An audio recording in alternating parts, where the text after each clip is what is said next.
Welcome back to Apex Sci-Fi. Space warfare is a game of precision. It's about thermal signatures, magnetic shielding, and long-range railguns that can hit a target from 3 light-years away. Alien military tacticians spend centuries studying the physics of light and energy to create the perfect weapon. They value efficiency. They value stealth. And most of all, they value logic. But logic has a weakness. Logic assumes that your opponent is also using a weapon that makes sense. Alien sensors are tuned to detect plasma, gamma radiation, and kinetic slugs. They are not tuned to detect the Megadragon 5000, a box of illegal fireworks purchased from a roadside tent in rural Florida.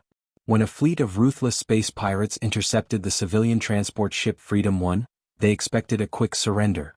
The ship had no cannons. It had no shields. It was a sitting duck. But it had Daryl.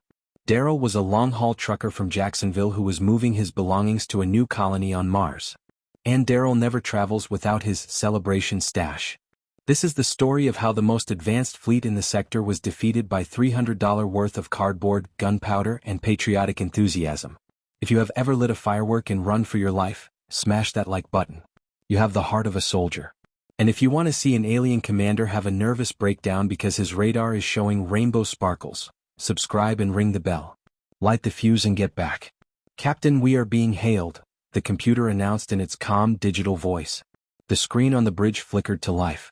A terrifying alien warlord with 3 eyes and a jaw full of mandibles stared at Daryl. Pathetic human, the warlord hissed.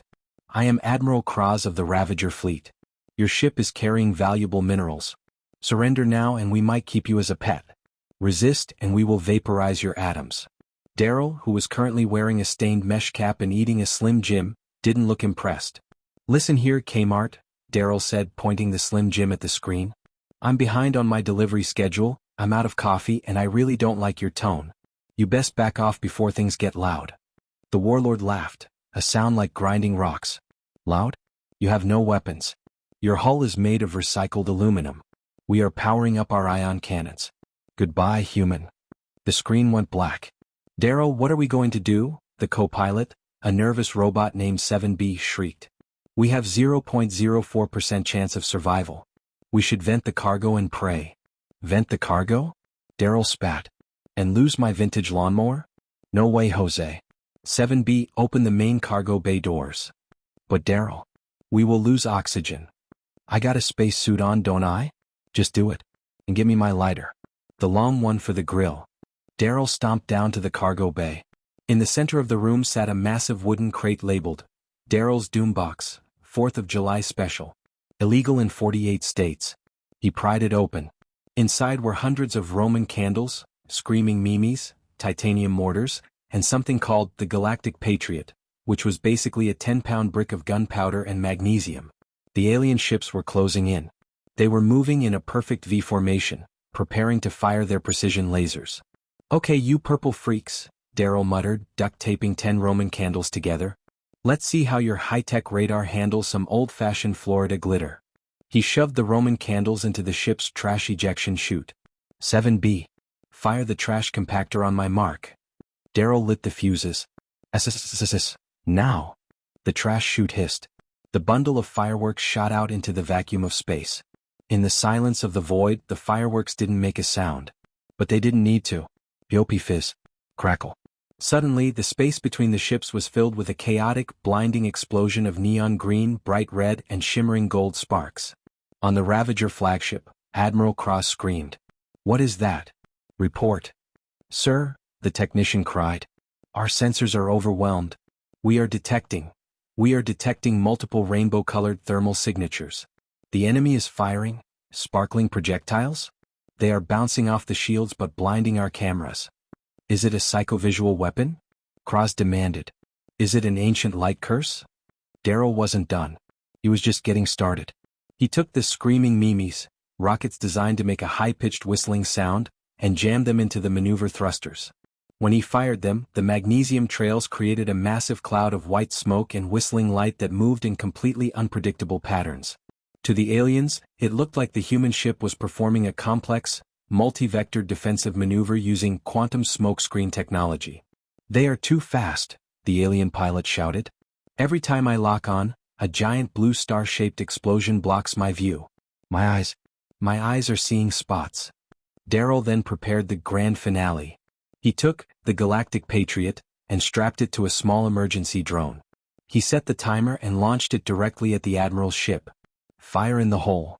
Daryl cheered. The drone flew straight toward the Ravager bridge. Admiral Kraz watched as a small, harmless-looking robot approached. Is it a boarding party? Kraz wondered. Suddenly the drone exploded. It wasn't a tactical explosion. It was a decorative one. A massive, shimmering American flag made of magnesium and strontium appeared in the void, followed by a series of deafening, through the hull, bangs and a shower of white-hot glitter that coated the alien ship's sensors like metallic snow. The glitter was conductive. It short-circuited the aliens' external cameras. The entire Ravager fleet began to panic. They couldn't see. Their radars were showing confetti. Their thermal sensors thought the sun was exploding in 10 different colors. Retreat! Cross screamed, covering his eyes. The humans have mastered the art of the chaotic light storm. We cannot fight a weapon that has no logic. This is a war crime. The alien ships turned and jumped to warp speed, fleeing the sparkle demons as fast as their engines would take them. Silence returned to the sector. Daryl stood in the cargo bay, looking out the window at the drifting trails of smoke and a few remaining golden sparks. Well, Daryl said, wiping his brow. That was a good show. Better than last year at the lake. 7B, the robot, rolled over to him. Daryl, you just defeated a Tier 4 war fleet, with cardboard tubes. It's all about the presentation, 7B, Daryl winked. Now close the doors. I still gotta deliver these minerals by Friday. When Daryl finally reached the colony, he was a hero. The galactic government, however, was less than thrilled.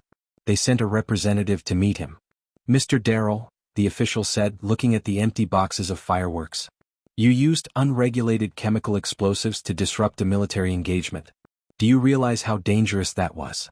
It's called freedom, son, Daryl said, lighting a cigar with his grill lighter. We are classifying your celebration stash as a level 10 restricted weapon, the official sighed. You are now forbidden from owning anything that whistles, sparkles, or goes bang. Daryl smiled and reached into his pocket, pulling out a small red firecracker. You want this one? It's called the Swamp Thumper. The official backed away, sweating. Keep it. Just, please don't light it in here. This has been Apex Sci-Fi. The universe has lasers. Florida has the 4th of July. I know which one I'm betting on. If you have ever been the person in the neighborhood who buys the loud fireworks, hit that like button. Comment below. What is the name of the firework that would defeat an alien army? The Galaxy Zapper? The Orbit Burner? Subscribe. And remember, never trust a man with a mullet and a lighter. Show's over.